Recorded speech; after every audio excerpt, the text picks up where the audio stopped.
So there was this rich man, and he was throwing a party. And he invites all the people in town, including the only redneck, Kilroy. They were having a great time at this party, Idasa, watching the game, drinking beer, and BBQing. Then the rich man announces on his loudspeaker, "Ladies and gentlemen, I have a 30-feet man-eating alligator in my pool. Whoever's brave enough to jump into the pool and kill the gator, I'll give them $1 million. Everyone looks all interested, but no one makes a move. Suddenly, there's splashing. Everyone turns around, and there's Kilroy, fighting that gator, slapping him in the face and biting him in the tail. Then they dive underwater. The gator floats belly up to the top of the water, dead. Kilroy climbs out of the pool, bleeding and limping. The rich man goes up to him, puts his hand on his shoulder, and says, "Well, Kilroy, I guess I owe you $1 million. Kilroy says, "No, I don't want $1 million. The rich man says, "Well, at least take $500,000. Kilroy again declines. Confused, the rich man says, "At the very least, take $250,000. Kilroy says, "No, I don't want your money." The rich man says, "Well, Kilroy, you've stumped me. What do you want?" Kilroy says, "I want the name of the guy that pushed me in the pool." A wife and her husband were having a dinner party for some important guests. The wife was very excited about this and wanted everything to be perfect. At the very last minute, she realized that she didn't have any snails for the dinner party. So she asked her husband to run down to the beach with the bucket to gather some snails. Very grudgingly, he agreed. He took the bucket, walked out the door, down the steps, and out to the beach. As he was collecting the snails, he noticed a beautiful woman strolling alongside the water just a little further down the beach. He kept thinking to himself, wouldn't it be great if she would even just come down and talk to me? He went back to gathering the snails. All of a sudden, he looked up, and the beautiful woman was standing right over him. They started talking, and she invited him back to her place. They ended up spending the night together. At 7 o'clock the next morning, he woke up and exclaimed, "Oh no, my wife's dinner party." He gathered all his clothes, put them on real fast, grabbed his bucket, and ran out the door. He ran down the beach all the way to his apartment. He ran up the stairs of his apartment. He was in such a hurry that when he got to the top of the stairs, he dropped the bucket of snails. There were snails all down the stairs. The door opened just then, with a very angry wife standing in the doorway, wondering where he's been all this time. He looked at the snails all down the steps, then he looked at her, then back at the snails and said, "Come on, guys, we're almost there." There once was a blonde who was very tired of blonde jokes and insults directed at her intelligence, so she cut and dyed her hair, got a makeover, got in her car, and began driving around in the country. Suddenly, she came to a herd of sheep in the road. She stopped her car and went over to the shepherd who was tending to them. "If I can guess the exact number of sheep here, will you let me have one?" she asked. The shepherd, thinking this was a pretty safe bet, agreed. "You have 171 sheep," said the blonde in triumph. Surprised, the shepherd told her to pick out a sheep of her choice. She looked around for a while and finally found one that she really liked. She picked it up and was petting it when the shepherd walked over to her and asked, "If I can guess your real hair color, will you give me my dog back?" A professor, a CEO, and a janitor are in a forest when they discover a magic fairy. The fairy says, "I will give you what you most desire if you do someone else's job for a day." The professor says, "I'll be an elementary school teacher. What can be so hard about teaching a bunch of 6-year-olds how to read?" So he is teleported into a classroom. After a few minutes, all the kids screaming gets on his nerves, so he throws all his supplies and gives up. The CEO says, "I'll be a waiter. All you do is carry food back and forth. This'll be a breeze." So he is teleported to a restaurant. After about an hour, all the annoying customers drive him insane, so he smashes his plates on the ground and gives up. The janitor says, "I'll be an artist." So he is transported to an art facility. He glues all the classroom supplies and shattered plates to a canvas, then sells it for $1 billion. The fairy asks the janitor how he was so clever. The janitor says, "I got a master's degree in art." The eaglets were preparing to leave the nest and fly out into the world when their grandfather happened by. He perched on the side of the nest to wish them well. The eaglets asked what grandfather liked to eat most. That'd have to be salmon, or maybe trout. Oh, one day soon you'll find out, a granddaughter asked. What do you usually eat? Rabbits are always good. And squirrels. You've seen squirrels? Sure, we see a lot, running around on the branches. Keep an eye out because those are tasty. An eagle eye, a bright grandson said and was immediately smacked. The granddaughter asked, Birds, what about birds? Do we eat those? Seagulls, those are fine and pretty easy to catch. A grandson asked, There's a big white bird with long legs. It lives by rivers and streams. Do you know it? Do you eat those? I think you mean egrets, grandfather asked. That's right, egrets. Have you eaten a lot of those? The grandfather thought a bit and sang out, Egrets, I've had a few, but then again, too few to mention. A college student wanted to sit next to one of his teachers at lunch. However, the teacher looked at the student with an arrogant face and said, A swan shan't be friends with a pig. Then I shall fly on, answered the student with a smile. The teacher was clearly vexed by the cheeky reply and decided to do everything in his power to fail the student. At the oral exam, he gave the student the hardest questions, but the student had amazing answers for everything. Therefore, hoping he could still fail his victim, the teacher asked him a trickier question. You're walking on a road and you find two bags. One contains gold, the other cleverness. Which bag do you choose? The gold? Unfortunately, I don't agree. I'd choose cleverness because that's more important than money. Everyone would choose what they don't have, says the student. The teacher turns red, and he's so angry he writes ass on the student's paper. The student leaves without looking at the paper. However, he returns shortly, gives back his paper, and says, Excuse me, sir, you signed my paper, but you forgot to give me my grade.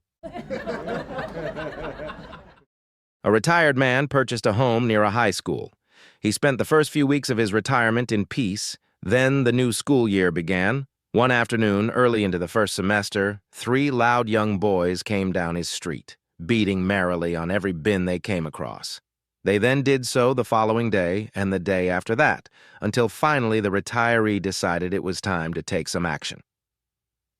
The next afternoon, he walked out to meet the boys as they banged their way down the street. Stopping them, he said, You kids are a lot of fun. I used to do the same thing when I was your age. Will you do me a favor? I'll give you each $1 if you'll promise to come around every day and do your thing. The boys were more than happy and continued to bang the bins every day on their walk home. After a week, the old man walked out and greeted the kids again. However, this time, he didn't have a smile on his face. This recession's really putting a big dent in my income, he told them. I'm going to have to cut it down to 50 kids a day to keep you kids banging the bins. The kids were obviously unimpressed, but they accepted the reduction in payment and continued their afternoon activities. A few days later, the man approached them again. Look, he said, I haven't received my retirement checks yet, so I'm not going to be able to give you more than 25 sas to bang on the bins. Will that be okay? That's it, the drum leader exclaimed. If you think we're going to waste our time beating these around for 25 cecil a day, you're nuts. No way, mister. We quit. And the man enjoyed peace and serenity for the rest of his days. The nun teaching Sunday school was speaking to her class one morning, and she asked the question, When you die and go to heaven, which part of your body goes first? Susie raised her hand and said, I think it's your hands. Why do you think it's your hands, Susie? Susie replied, Because when you pray, you hold your hands together in front of you, and God just takes your hands first. What a wonderful answer, the nun said. Little Johnny raised his hand and said, Sister, I think it's your feet. The nun looked at him with the strangest look on her face. Now, Johnny, why do you think it would be your feet? Little Johnny said, Well, I walked into Mommy and Daddy's bedroom the other night. Mommy had her legs straight up in the air, and she was saying, Oh, God, I'm coming. I have to tell you, if Dad hadn't pinned her down, we'd have lost her. A young man graduated from the University of Arkansas with a degree in journalism. His first assignment for the newspaper who hired him was to write a human interest story. Being from Arkansas, he went back to the country to do his research. He went to an old farmer's house way back in the hills. introduced himself to the farmer, and proceeded to explain to him why he was there. The young man asked, "Has anything ever happened around here that made you happy?" The farmer thought for a minute and said, "Yep. One time one of my neighbor's sheep got lost.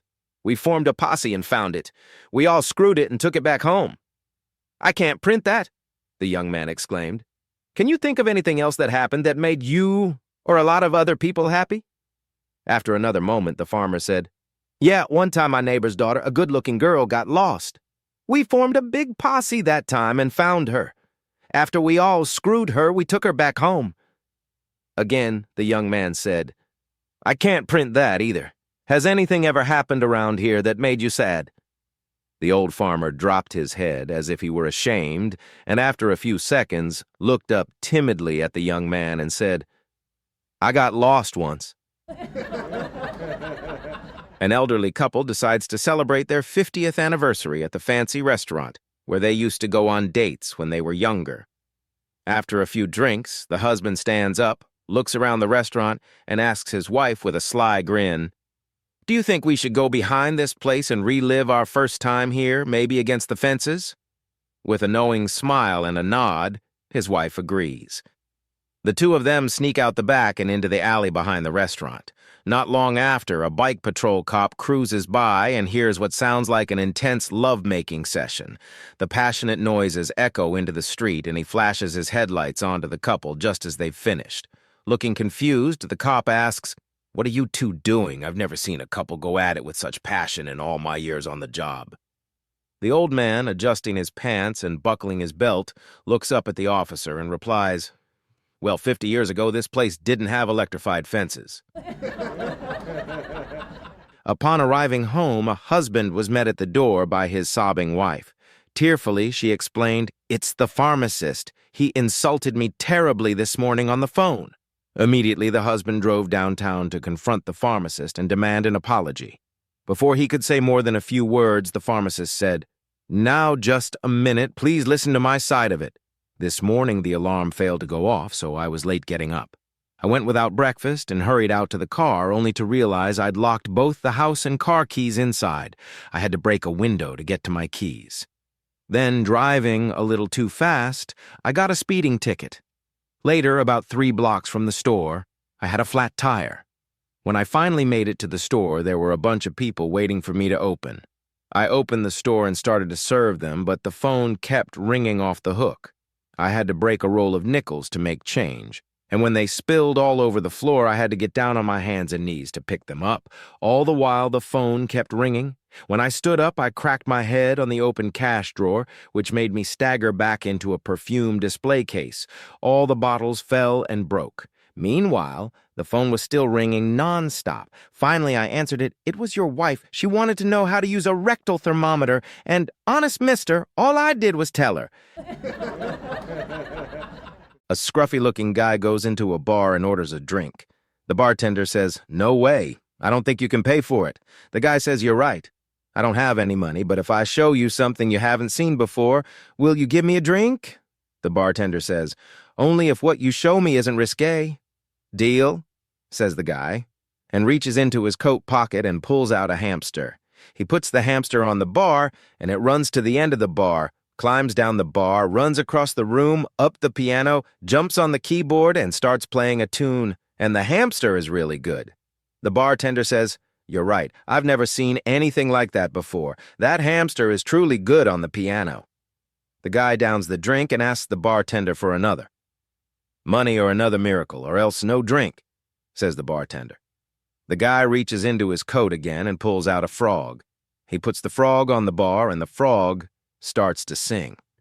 He has a marvelous voice and great pitch. A fine singer.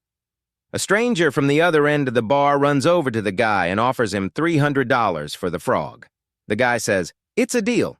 He takes the $300 and gives the stranger the frog. The stranger runs out of the bar. The bartender says to the guy, "Are you some kind of nut? You sold a singing frog for $300. It must have been worth millions. You must be crazy."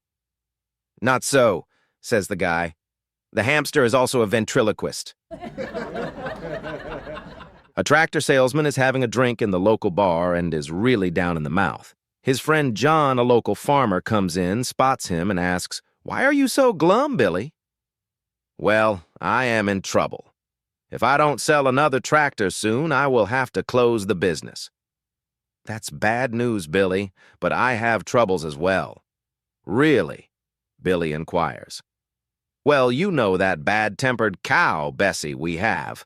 Well, I took her into the barn to milk her, and when I moved to start, she kept flicking me in the face with her tail, so I got a piece of rope and tied it to the rafters.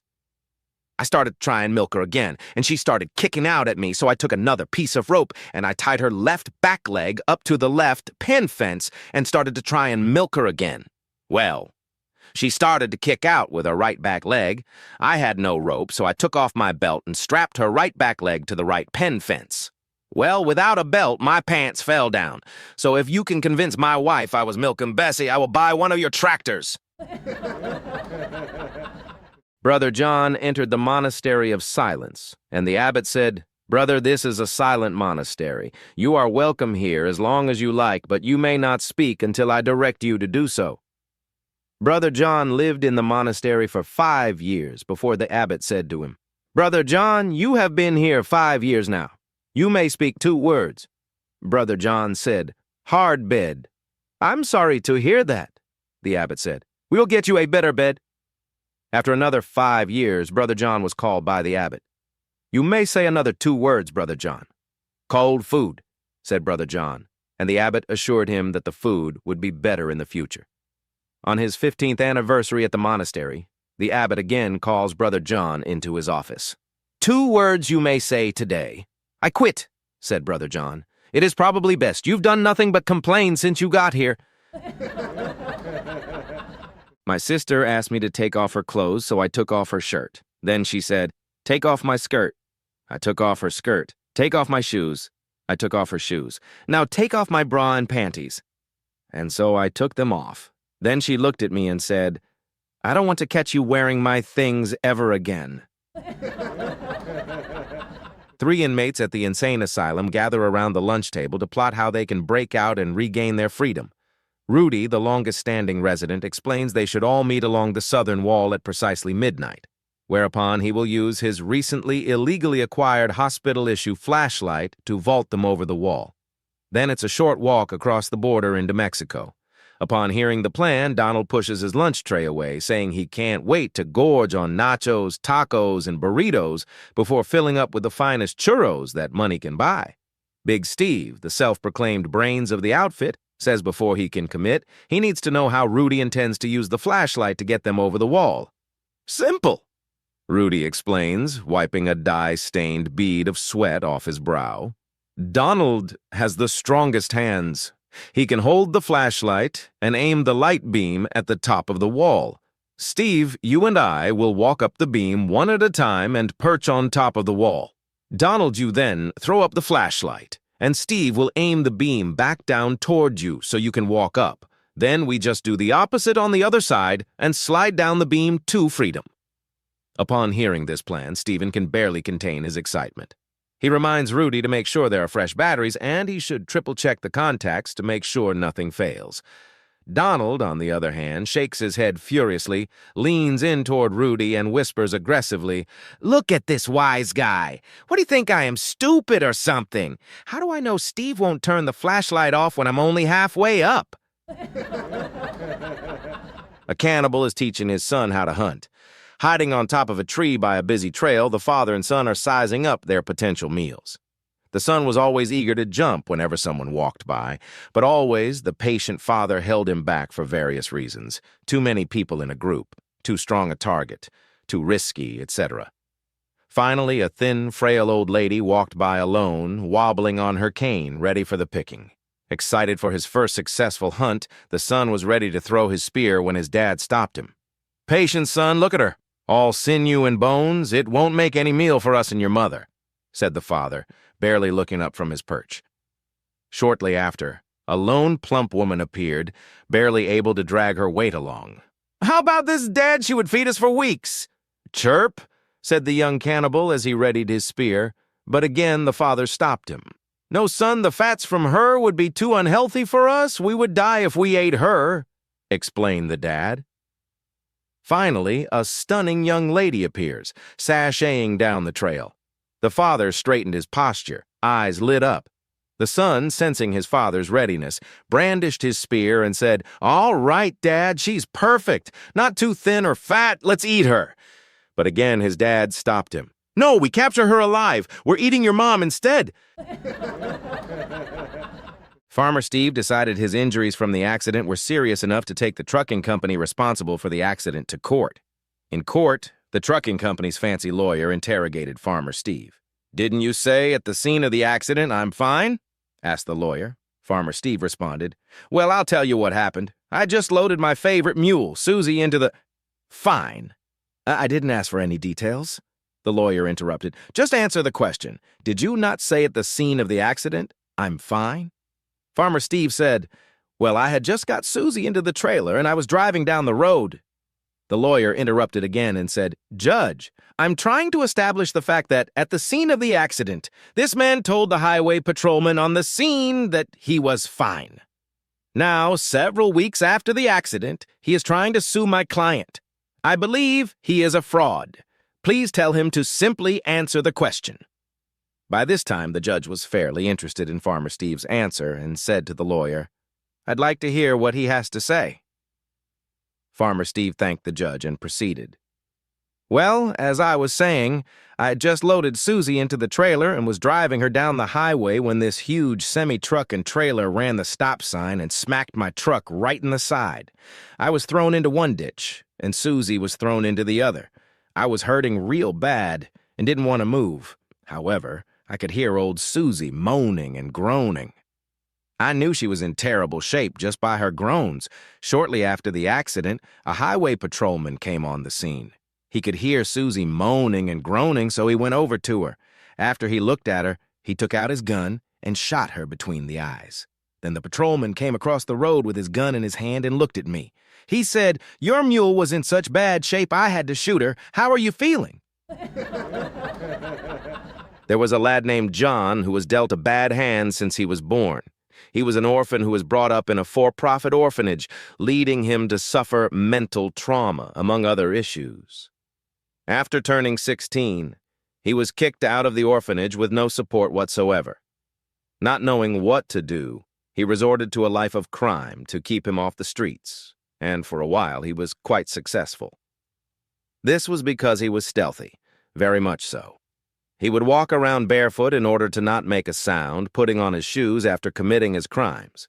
Some of the most spectacular bank robberies and museum heists were carried out by him on his own. However, after an illustrious criminal career, he was finally uncovered by law enforcement and caught, eventually getting sentenced to 20 years in jail. He was restricted to a maximum security prison, but was given access to medical help, as his years spent barefoot on broken glass and the like meant that he had calluses and corns all over his feet and toes. The doctor provided him with a device that drew out moisture for John to use on his injuries.